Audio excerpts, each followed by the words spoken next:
Welcome to Social Studies Samurai. In this video, we'll talk about how to respond to the fourth question on the DP History exam for Paper 1. This is the mini essay question where you have to use all of the sources and your background knowledge. So let's get started.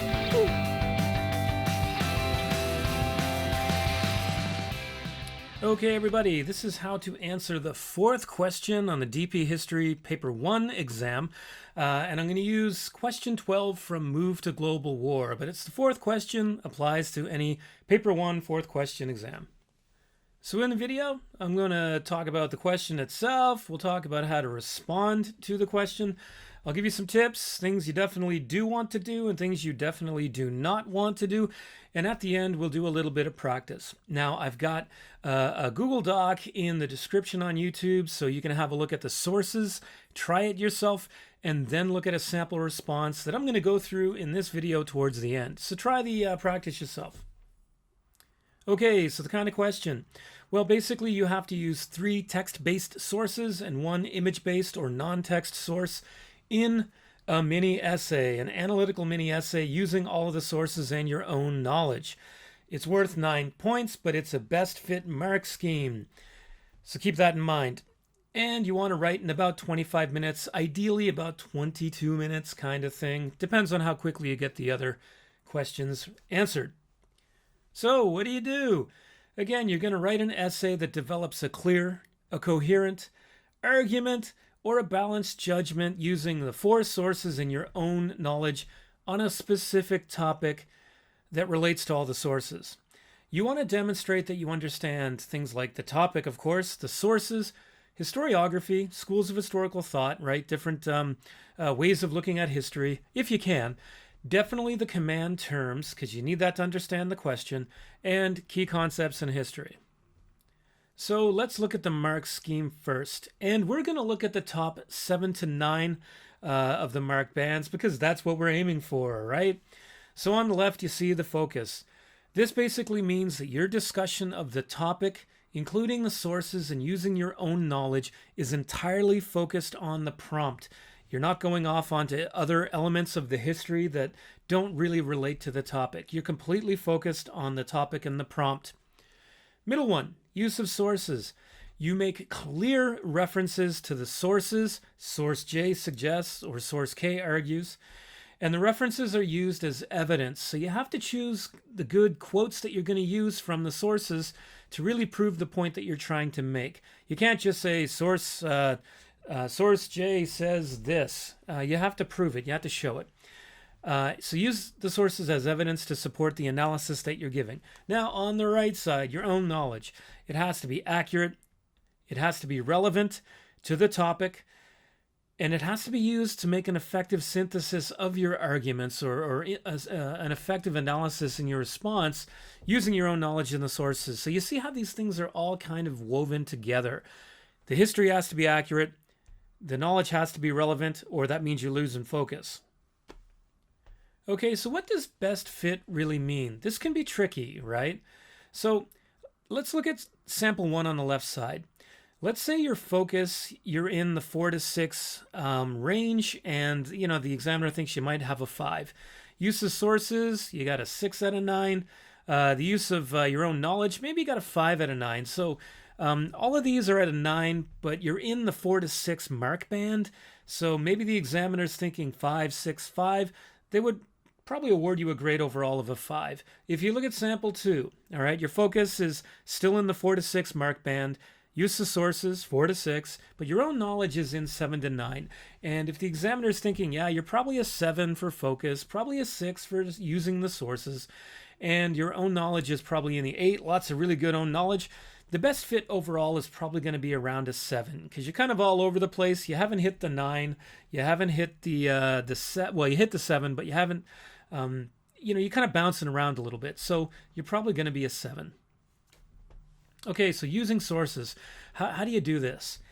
You have to use all 4 sources at least once in your response. You're not going to get a top grade for use of sources if you only use 3, and you don't have to use them in order as well. They can be mixed up.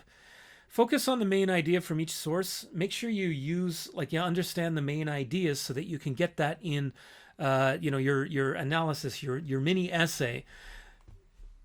The main idea can be found roughly in the source content, the overall idea. You definitely want to use short quotes. When you're using the sources and quoting or describing what's in the sources, label it.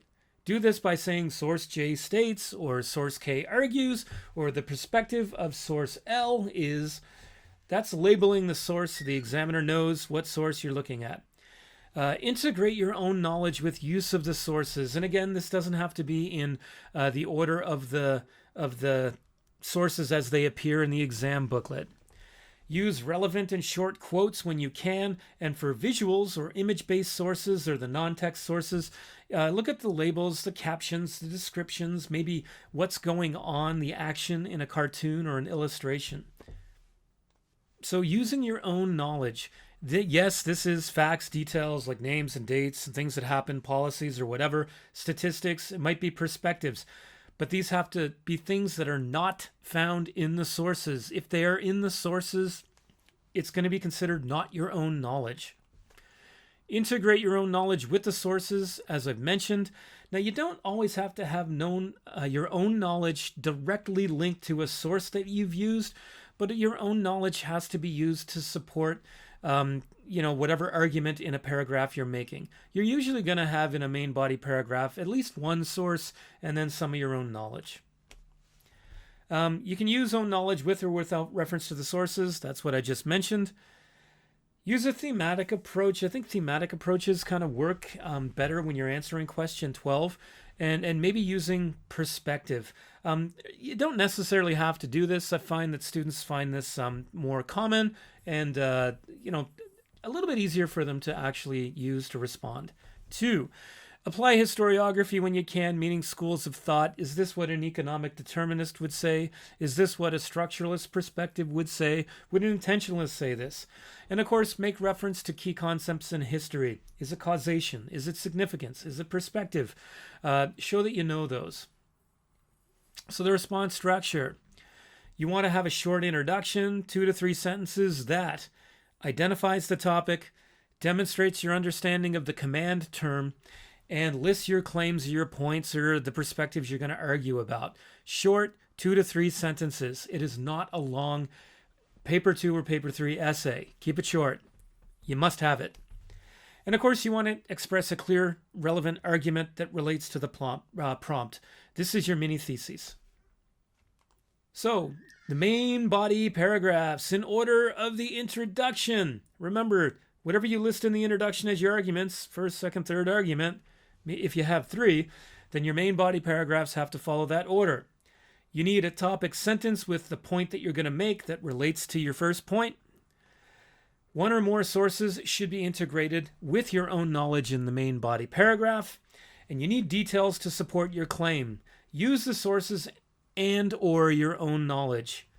And you need a final statement of your main body paragraphs that links back to the prompt. So whatever that argument is, it has to link back to the prompt. Okay, and the conclusion. This should also just be short, 2 or 3 sentences, and it should restate the topic. It should, again, demonstrate your understanding of the command term. And, of course, you want to briefly restate your claims, your points, your arguments. I think having a clear and relevant argument to answer the prompt, your answer to the question, right? You've given your thesis before, and now you're saying, I've already told you all the reasons why. I think having a big picture statement at the end kind of helps as well. So here are your tips. Understand the question first, deconstruct it so you don't make any mistakes with the question. Outline your points. Just write down like 3 little bullet points. If you've got 3 main body paragraphs you're going to use, just quickly go this. Take 60 seconds to do it. It'll help you write your essay faster because you can quickly refer to the points you want to make. Label each source. Don't forget that, right? Use all 4 sources and say, source J states, blah, blah, blah. People tend to forget to do this. Don't do that. Label all your sources. Let them know which source you're talking about. Write with complete sentences. And use academic language. So use the word pretext instead of the word excuse. Use the word indoctrinate instead of the word brainwash. It shows you're more articulate. Use short quotes. And again, review your history notes because accuracy counts when it comes to own knowledge. It'll help you understand the sources better too. Highlight, circle, underline the sources. By the time you get to question 12, that should pretty much have been done in order to answer questions 9a, b, 10, and 11. Make sure you use prompt terminology because the examiner knows that you're completely focused in your response. And write in about 25 minutes. Actually, less than that is definitely better. So what do you avoid? Don't forget to use all 4 sources. Don't simply summarize the sources. And don't forget to use your own knowledge. But let me go back to don't summarize the sources. A mini essay is not an essay with a summary of the sources. Be very careful with that. Don't forget to use your own knowledge. Don't use irrelevant knowledge details. Don't use slang. Don't use speculation. These things will lose points for you. Avoid vague words. Again, don't use the word like thing or things, something, anything. That's not specific enough. It's too vague. Like, what does that mean? Something. And subjective words, don't use those. Words like brutal, terrible, it was stupid. That's not being objective. That's not good for an analysis. And don't write bullet points, write paragraphs. And don't rewrite the question. You're going to waste your time. Okay, so let's look at a sample response. Now, in this case, this is question 12, the 4th question for paper 1. This format applies to any paper 1, 4th question, exam. Case study 2, Germany for move to global war, German expansion, 1933 to 38. That's the topic we'll use as an example. Note that in the YouTube description, you can find a link that gives you the sources and the prompt and a sample response. So you can practice this on your own before you come back to the video. So you might want to pause the video and try it on your own. But first, what's the question?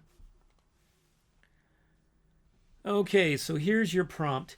Using the sources and your own knowledge, examine the reasons for Hitler's remilitarization of the Rhineland in 1936.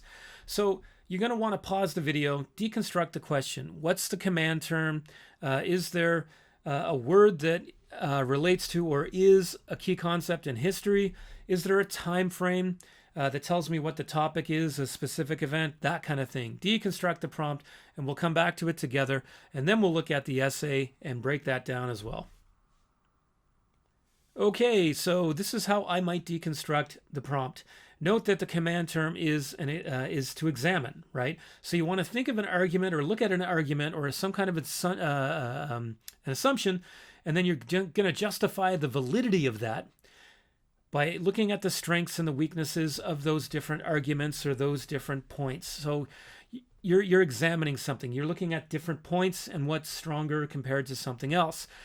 Now, the word reasons here, it's not a key concept in history, but a key concept in history is causation. So reasons would actually be causation.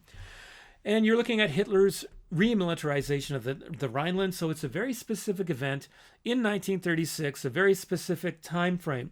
So everything you write in response needs to relate to this.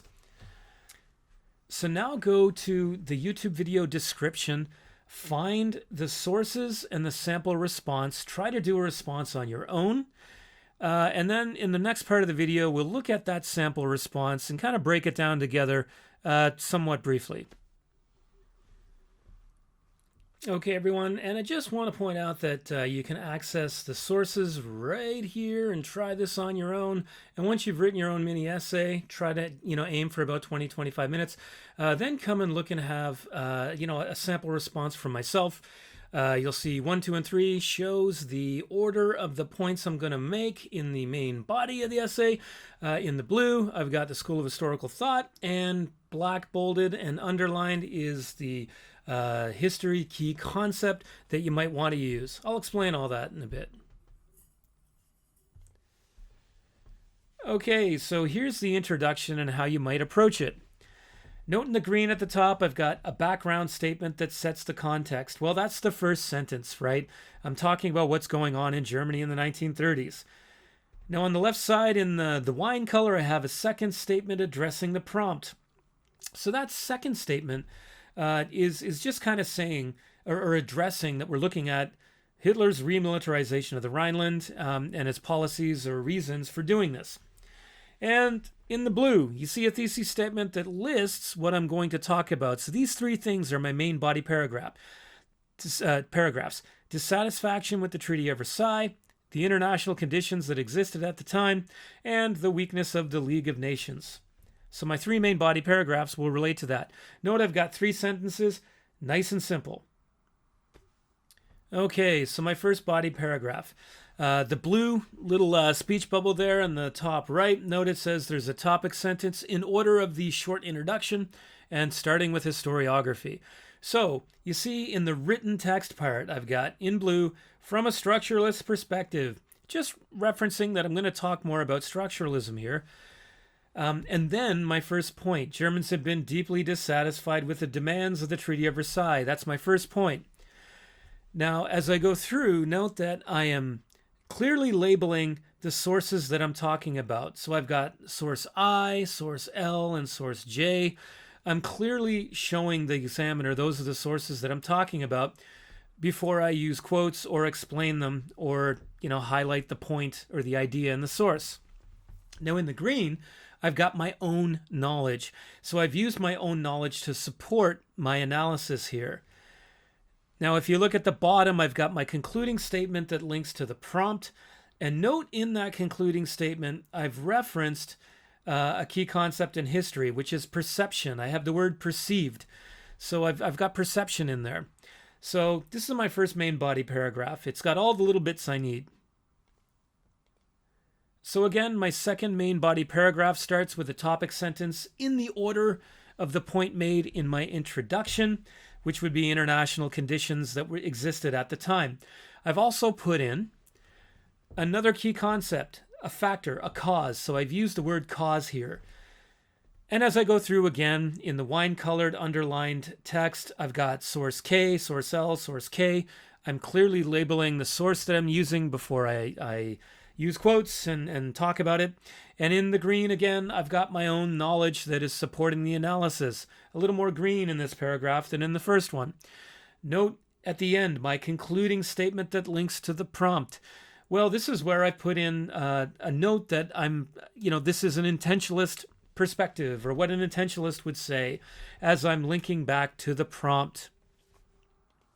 Okay, in my third main body paragraph, again, a topic sentence that links to my third point, which is the weakness of the League of Nations. And again, I've made reference to significance, a key concept in history in there, bolded and underlined, you see. And then throughout again, I only have one source in this paragraph, source K, but I've clearly labeled it. Note that I've put a little bit of historiography in there, a school of thought, which is structuralism. So I put that in blue, as a structuralist would suggest. I've put it in there because I think in the middle, it fits a little bit better than in the beginning or in the end. And again, note that I've got in green my own knowledge. And so maybe not as closely woven in as the other two paragraphs, but I've done that significantly or sufficiently enough in the other bit, in paragraph 2 and 3. Paragraphs 1 and 2. And again, I've got my concluding statement that links to the prompt. Let's get to the conclusion, because we do not ignore the conclusion.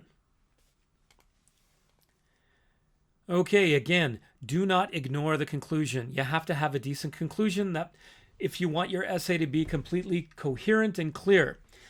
Again, in green, I've got the statement that reiterates the context. Note that in the blue, I've restated my 3 main points. And of course, in the end, I've got like kind of a final bigger picture statement that connects to the topic. It's just another way to kind of wrap things up in my essay instead of just abruptly ending with my 3 main points. All right, so that was how to respond to the 4th question on a DP History Paper 1 exam. Of course, we're looking specifically at question 12 for Move to Global War, with Germany as our case study. This applies to any 4th question on any Paper 1 exam, so review how to do the exam, review your notes, you're going to be just fine. Thanks for watching the video. If you're a student or a teacher in subjects like history, geography, government, economics, check out some of the other videos. The mission of this channel is to help students build skills and teachers build their toolkit. So go ahead and subscribe to the channel. We're on Facebook, Twitter, Instagram, and on the web at socialstudiessamurai.com. Hope to see you again.